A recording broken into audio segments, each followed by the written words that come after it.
Chair Patterson, we are live and recording. You can begin whenever you wish. Okay, thank you very much, Martina.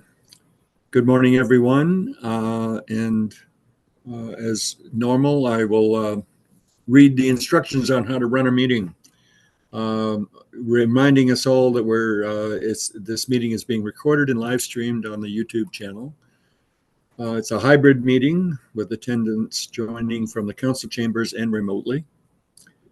We'll be holding the meeting as though we're all in the council chambers, and we'll be following all of our regular policies and procedures. Raise your hand if you would like to speak on a matter, and I will call on you.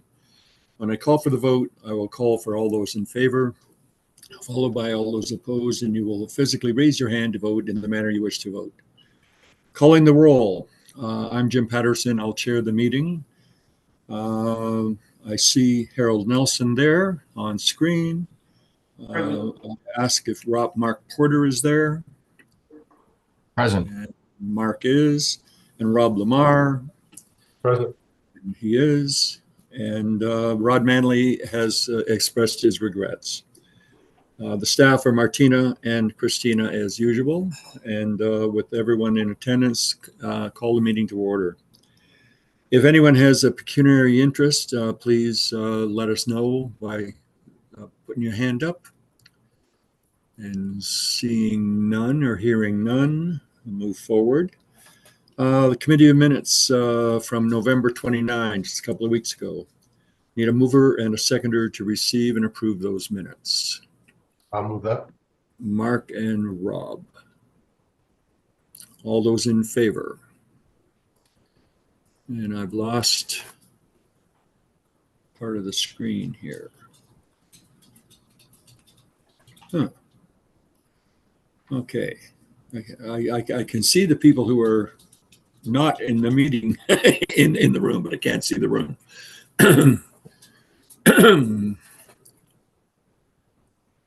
The top of the Zoom screen, Jim, there's a view button, and it will allow you to sort of show different view gotcha. options. Yeah. The multi-speaker gallery.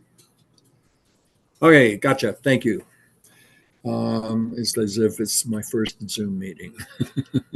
Okay, pecuniary interest, approval of minutes, minor variance application, the pinned black submission, and Christina will take us through that.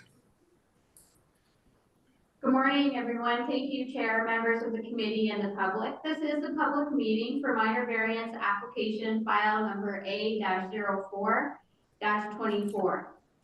The committee has before them report planning 2024-29.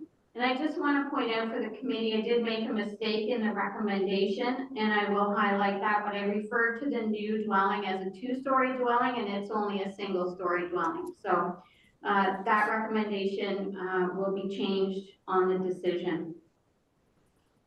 So the recommendation of file A-04-24 is that the committee approve minor variance application A-04-24 to permit an increase in the ground floor area of the second dwelling unit from 76.79 square meters to 167.2 square meters for the life of the structure to facilitate the issuance of a building permit for the construction of a new single-story detached second dwelling as shown on the site plan prepared by Molly Conlon dated November 2024, attached to the decision as Schedule A, and to bring the proposed construction into compliance with the zoning bylaw.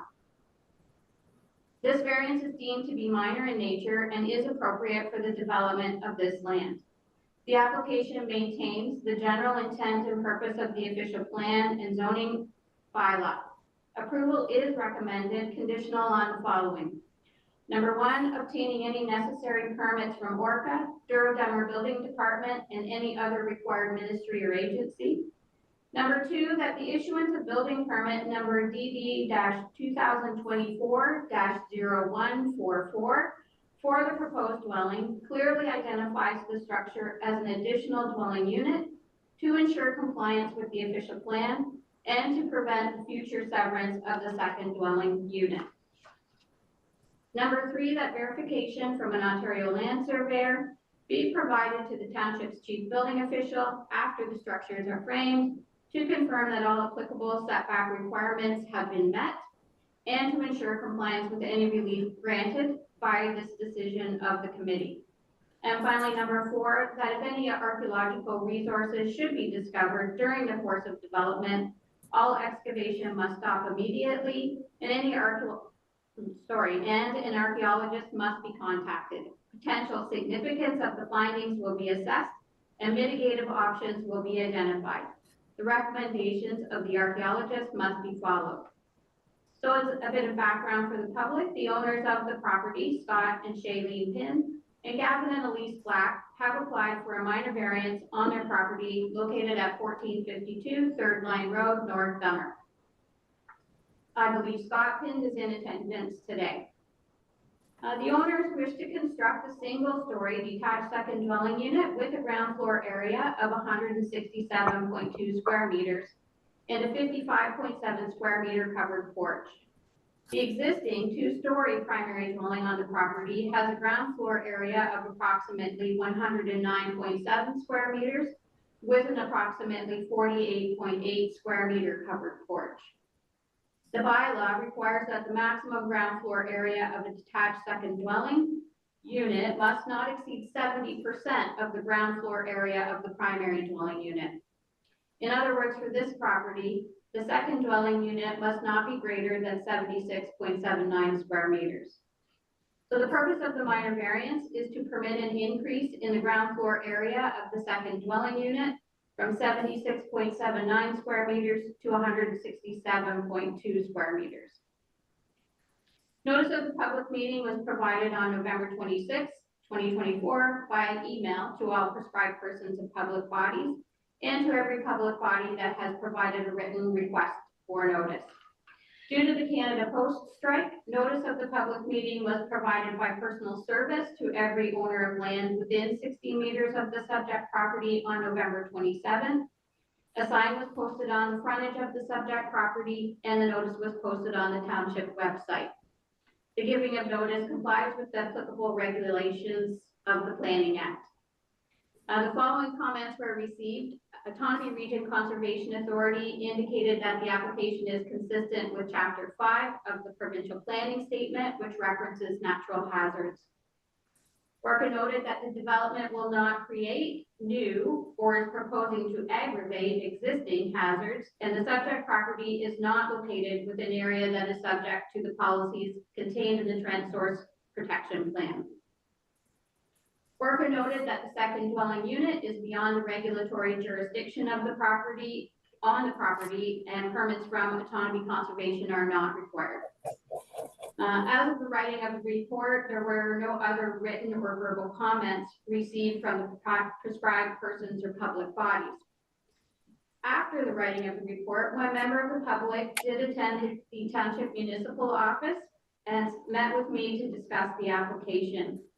The individual did have questions regarding the size of the second dwelling being more than 50% of the primary dwelling and whether the variance was minor. The individual also had questions regarding the building permit process and the work that had been commenced on the property. Senior staff of the township have not identified any concerns with the application. And with that, I will turn it back to the chair for any questions from the committee and the public. Thank you, Christina.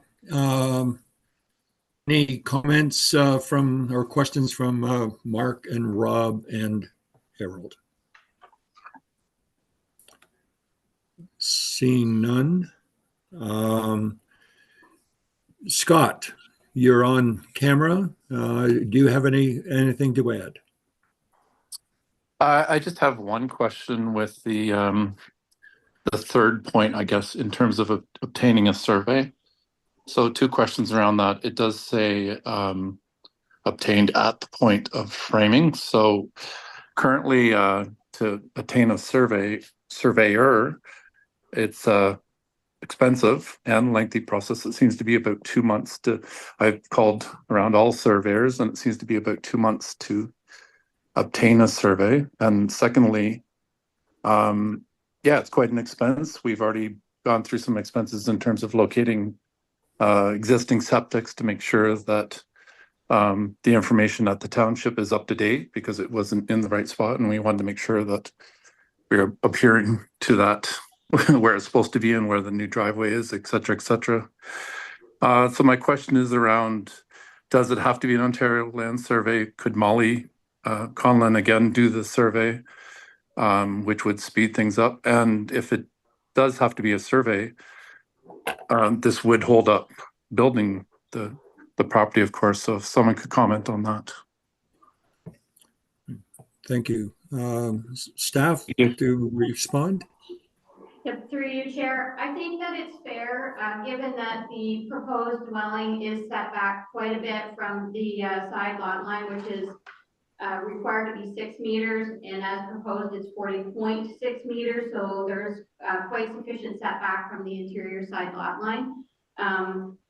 And given that I think that the dwelling is a prefab dwelling that's arriving, I think it would be fair that Molly Conlon could provide the measurements, especially if there were any concerns at the building stage. Okay, thank you.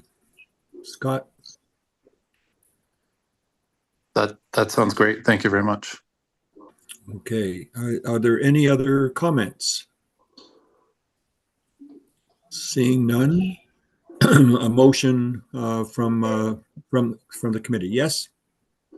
Sorry, through you, Chair. Martina has advised that there is someone in the waiting room that may wish to speak. Oh, okay. We'll take a breath.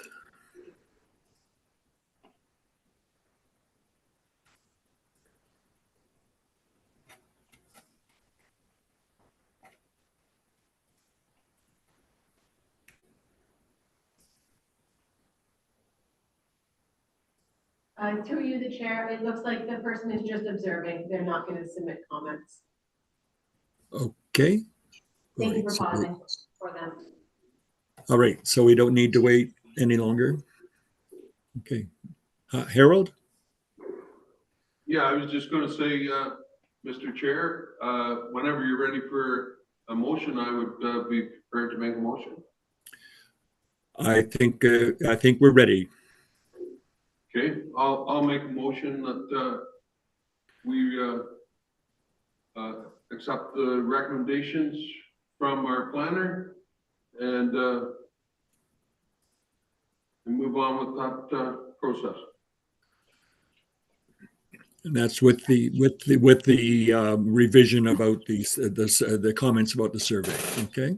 A seconder, either Rob or Mark. I see Rob. Thank you very much.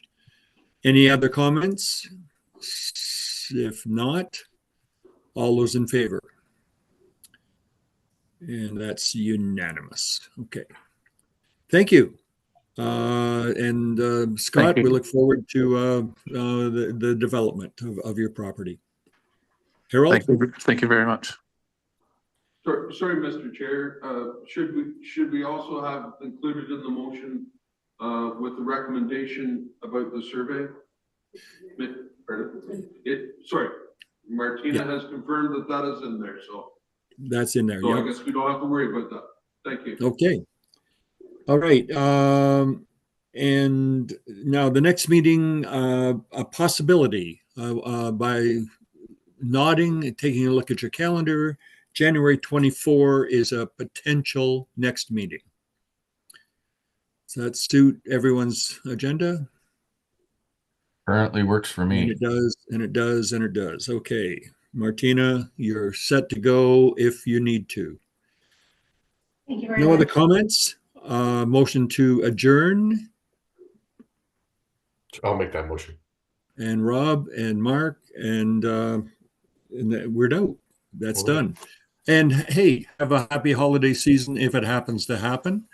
And we'll see you next year. All right, guys, take care. Merry Christmas, Merry Happy New Christmas, Year, everybody. Happy Holidays. Thank you. Take care, everyone.